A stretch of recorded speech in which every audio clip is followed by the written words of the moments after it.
வணக்க மக்களே, இது ஆச்சரியங்களின் அணிவகுப்பு 12 டக்கர். எம்ஜிஆர் இவருக்கு எந்த ஒரு அறிமுகமும் தேவையில்லை.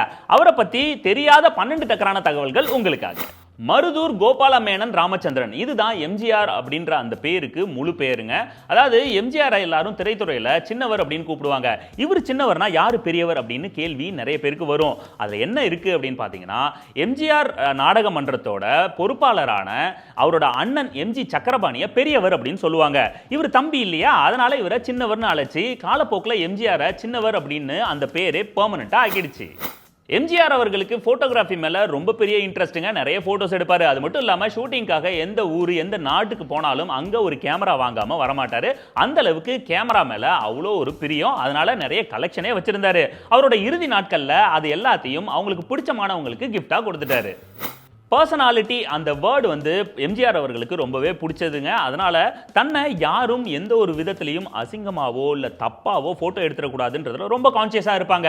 எங்கேயாவது பொது இடங்களுக்கு போகும்போது யாராவது கேமரா வச்சிருந்தா அவங்களுக்கு ஃபேவராக போஸ் கொடுப்பாரே தவிர தன்னை வேற விதமாக ஃபோட்டோ எடுக்க அவர் அலோவ் பண்ணதே கிடையாதுங்க. அது மட்டும் இல்லாமல் லோ ஆங்கிளில் யாராவது ஃபோட்டோ எடுத்தால் அவருக்கு பிடிக்காது. எம்ஜிஆர் அவர்கள் நிறைய சாதனைகளை படைச்சிருக்காரு. இருந்தாலும் கடைசி வரைக்கும் அவருக்கு நிறைவேறாத ஒரு ஆசை இருந்துச்சு அப்படின்னா அது கல்கி அவர்கள் எழுதின பொன்னியின் செல்வன் அந்த நாவலை படமாக்குறது தான். இத்தனைக்கும் 3 தடவை ஷூட்டிங்க்கு ரெடி ஆனாரு. இருந்தாலும் முடியல. வந்தியத்தேவன் அருண்மொழிவர்மன் இந்த கேரக்டரை டபுள் ஆக்ஷனா அவரே நடிச்சிட்டு குந்தவையா அப்போதைய நாட்டிய கலைஞரான பத்மா சுப்பிரமணியத்தை நடிக்க வைக்கணும்னு எவ்வளவு முயற்சி பண்ணாங்க. நிறைவேறவே இல்லை. எம்ஜிஆர் அவர்களோட பளபளப்பான அந்த உடம்புக்கும் அவரோட நடை உடைக்கும் இந்த தமிழ்நாடே அடிமையா இருந்ததுன்னு தான் சொல்லணும். அதுக்கு முக்கிய காரணம் அவருக்கு டீ காஃபி குடிக்கிற பழக்கம் இல்லை. சீ ஃபுட் அதிகமாக சாப்பிடுவாங்க. அது மட்டும் இல்லாமல் எப்பயுமே ஜீரக தண்ணி தான் குடிப்பாங்க. இனிமேல் நம்மளும் அதே ஃபாலோ பண்ணுறோம். எம்ஜிஆர் அவர்கள் ஒரு ஃபிட்னஸ் ஃப்ரீக் அப்படின்னு எல்லாருக்குமே தெரியும். நைட்டு எவ்வளோ லேட்டாக ஷூட்டிங் முடிஞ்சு தூங்கினாலும் காலையில் சீக்கிரமாக எந்திரிச்சு ஒர்க் அவுட்டாக பண்ணிடுவாங்க. அது மட்டும் இல்லாமல் வெளியூருக்கெல்லாம் டிராவல் ஆனாலுமே தன்னோட ஜிம் எக்யூப்மெண்ட்ஸை கூடவே எடுத்துகிட்டு போயிடுவாங்க. அங்கே போய் ஒர்க் அவுட் பண்ணுற பழக்கத்தை அவர் நிறுத்தினதே கிடையாது. தன்னோட கடைசி காலகட்டத்தில் அவரோட ஜிம் எக்யூப்மெண்ட், அதாவது கரலாக்கட்டை, இந்த மாதிரி விஷயத்தை எல்லாத்தையும் சத்யராஜ் அவர்களுக்கு பரிசா கொடுத்துருக்காங்க.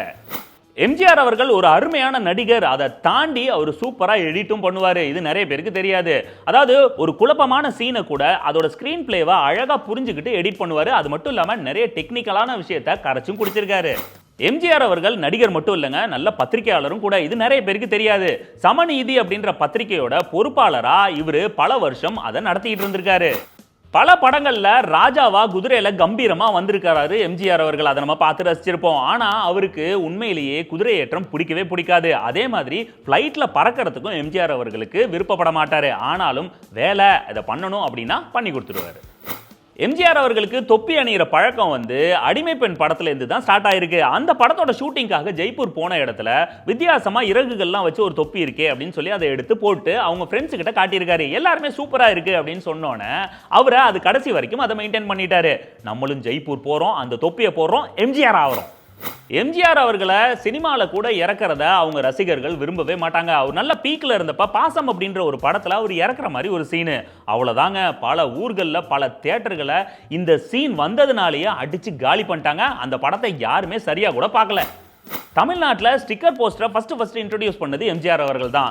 அதாவது உலகம் சுற்றும் வாலிபன் அப்படின்ற படம் ரிலீஸ் ஆகிறப்ப அவருக்கு நிறைய எதிர்ப்புகள் இருக்கு, அதனால போஸ்டர்லாம் கிளிப்பாங்க அப்படின்னு சொல்லிட்டு தனக்கு நெருங்கிய நண்பர் ஒருத்தரை வெளிநாட்டுக்கு அனுப்பி அந்த டெக்னாலஜியை கத்துக்கிட்டு அந்த மாதிரி போஸ்டரை செய்யணும் அப்படின்னு சொல்லி அனுப்பி அதை ரெடி பண்ணி இங்கே ஒட்டினாங்க. அந்த நெருக்கமான நபர் யார் தெரியுமா? நடிகர் பாண்டு. ஓகே மக்களே, மீண்டும் சந்திப்போம். இது ஆச்சரியங்களின் அணிவகுப்பு 12 டக்கர் வித் மீ உங்கள் ஜேடி.